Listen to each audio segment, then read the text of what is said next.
Hello everyone, just I wanted to show a little bit more about MQTT and the Axis network cameras because there are so many fun things you can do with built-in MQTT connection in your Axis camera. So you can use your Axis cameras as an intelligent edge device.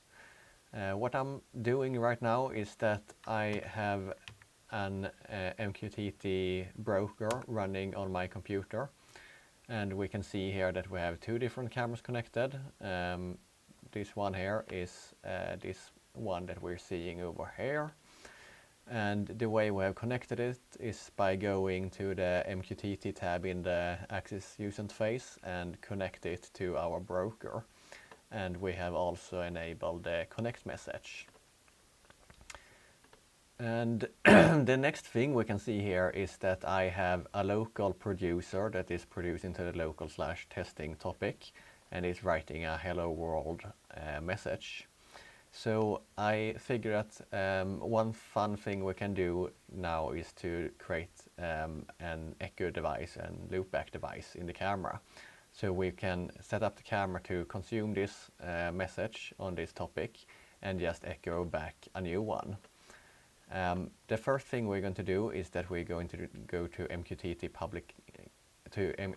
subscription, and we're going to say that we should filter for the topic local/testing, and this should trigger a stateless event. And you can add more by clicking the add subscription. You can add them as stateless or stateful. And what we're doing in this case is that we're bridging the MQTT protocol to the built-in Axis event bus. And this is very powerful because now we can go to the event tab and we can start using these rules over here under MQTT and stateless. So already here we can do some fun things with the camera. But it's not as powerful as one could wish for. There are a lot of things we can't do with this one. So that is why we're instead going to go to the FixedIT Data Agent that we have installed over here. So this is our Edge application that runs directly in your Axis camera. And you can upload your own configuration files, script files, and run them here and leverage all the powerful frameworks and plugins that we have developed. So the first configuration file that we're going to have a look at here is a configuration file that implements this bridging functionality. So what this configuration file does is that we are using our event handler plugin in subscription mode, meaning that we can consume Axis events. And since we have already bridged MQTT event to the stateless MQTT message stateless topic in the Axis event engine, we can consume this. And this will contain 3 different data items. It will contain the device prefix, the MQTT topic, and the MQTT payload.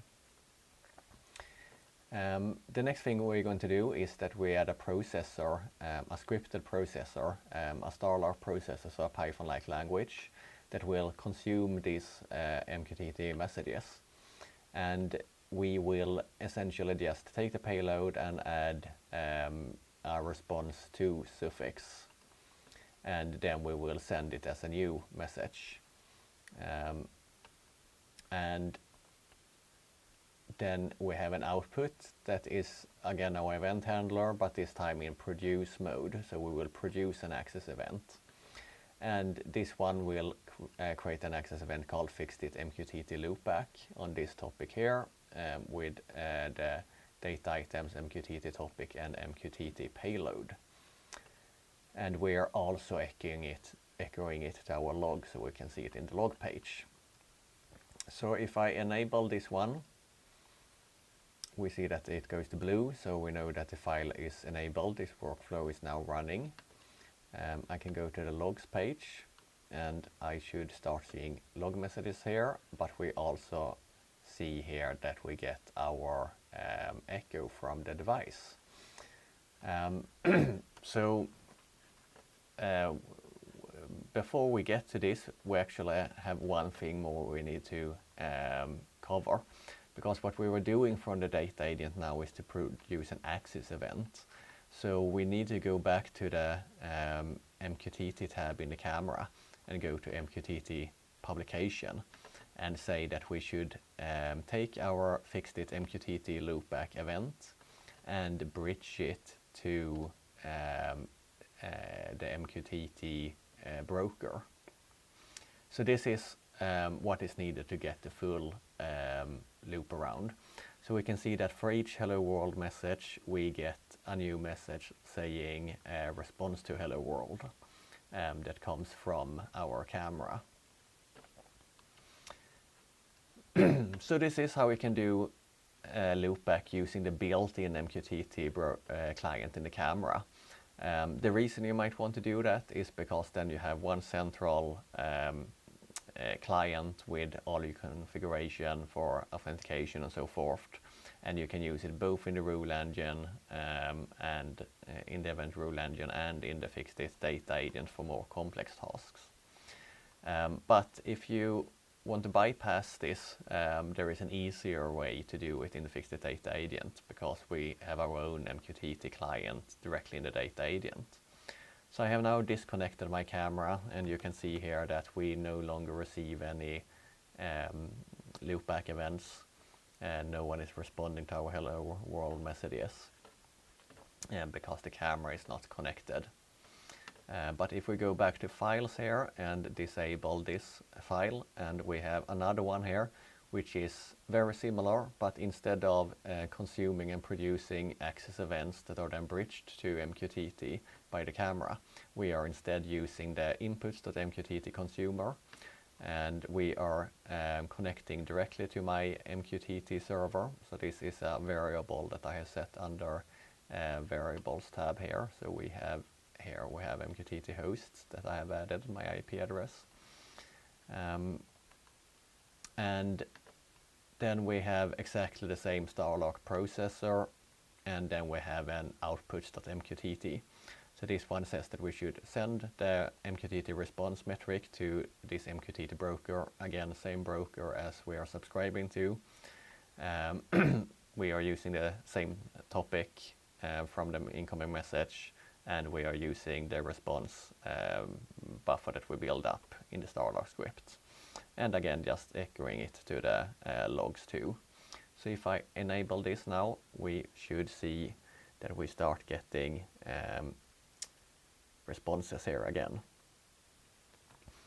So now we can see that we have a different topic here. We are still publishing on local/testing, and that is because here we say that we should publish to this. So perhaps we should add something like response / and the initial topic. So now we should see the response being added on a new topic instead.